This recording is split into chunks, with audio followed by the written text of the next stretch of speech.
ایک یہ مسئلہ بڑا ضروری ہے، یہ مسئلہ سن لیں، بڑا اہم ہے۔ قربانی جو کرتے ہیں، جنہوں نے قربانی کرنی ہوتی ہے، جن کی نیت ہوتی ہے، جب چاند نظر آ جائے تو اس کے بعد جو ہے نا ناخن وغیرہ بھی نہیں کاٹنے چاہیے، بال وغیرہ بھی ہیں وہ بھی نہیں کاٹنے چاہیے، ٹھیک ہے۔ تو حدیث مبارکہ بھی ہے، صحیح مسلم میں یہ حدیث ہے 5234 یہ حدیث مبارکہ ہے۔ حضور اکرم صلی اللہ علیہ وآلہ وسلم فرماتے ہیں کہ جب تم ماہ ذی الحج کا چاند دیکھ لو اور تم میں سے کسی نے قربانی کا ارادہ ہو تو اسے چاہے کہ وہ جانور ذبح کرنے تک اپنے جسم کے بال نہ کاٹے اور نہ ہی اپنے ناخن تراشے۔ حدیث مبارکہ ہے حضور کی کہ جس نے نیت کر لی ہے کہ میں نے قربانی کرنی ہے،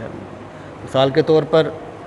ارادہ کر لیا جی میں نے قربانی مجھ پر واجب میں نے کرنی ہے، اب چاند نظر آ گیا ہے، چاند نظر آنے سے پہلے آپ ناخن بھی کاٹ سکتے ہیں اور بال وغیرہ بھی، لیکن جس نے قربانی کرنی ہے جب چاند نظر آ گیا ہے اس کے بعد نہ وہ ناخن کاٹے نہ اپنے بال وغیرہ کاٹے، کوئی بھی جسم کے بال ہیں جو بھی ہیں، زیر ناف بھی بال ہیں وہ بھی، جب تک اس نے قربانی نہیں کی۔ ہاں ایک یہ بھی بات ذہن میں رکھیں کہ کسی نے قربانی عید کے دوسرے دن کرنی ہوتی ہے یا میں نے تیسرے دن یہ قربانی کرنی ہے، اس نے اپنا بنا لیا ہوتا ہے ارادہ، تو پہلے دن جی میں نے اپنے فلاں رشتہ دار کے گھر جانا ہے، وہاں پہ قربانی کرنی ہے ہونی ہے ان کے گھر۔ اب یہ بات یاد رکھیں کہ یہ نہ ہو کہ آپ رشتہ دار کے گھر چلے جائیں، وہاں پہ قربانی ہو رہی ہے کسی کی اور آپ کو لو جی قربانیاں شروع ہو گئی ہیں تو آپ نے بال کٹانے شروع کر دیے یا نہیں،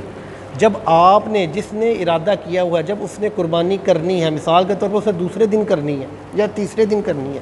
جب وہ قربانی کرے گا اس کے بعد اس نے اپنے ناخن کاٹنے ہیں، اس کے بعد اس نے بال وغیرہ کاٹنے ہیں جب وہ قربانی کر لے۔ اب ایک مسئلہ یہ بھی سن لیں کہ جس نے حصے ڈالتے ہیں، وہ گائے کی یا ویڑے کی قربانی کرتے ہیں، اس میں حصے ڈل جاتے ہیں، لوگ اکثر اداروں مدرسوں میں حصے ڈالتے ہیں یا مل کر حصے ڈال لیتے ہیں، تو ان کے لیے بھی یہ ہے کہ جب ان کی قربانی ہو جائے اس کے بعد وہ اپنے ناخن وغیرہ کاٹے، بال وغیرہ کاٹے۔ اس نے ارادہ کر لیا ہے یار میں نے حصہ ڈالنا ہے، تو وہ بھی ان کے لیے بھی یہی حکم ہے جیسے چاند نظر آ جائے اس کے بعد نہ وہ بال کاٹے نہ ناخن کاٹے، جس نے حصہ ڈالنے کا بھی ارادہ کیا ہے قربانی میں۔ تو اللہ تبارک و تعالی یہ ہمیں کام پورا کرنے کی توفیق عطا فرمائے۔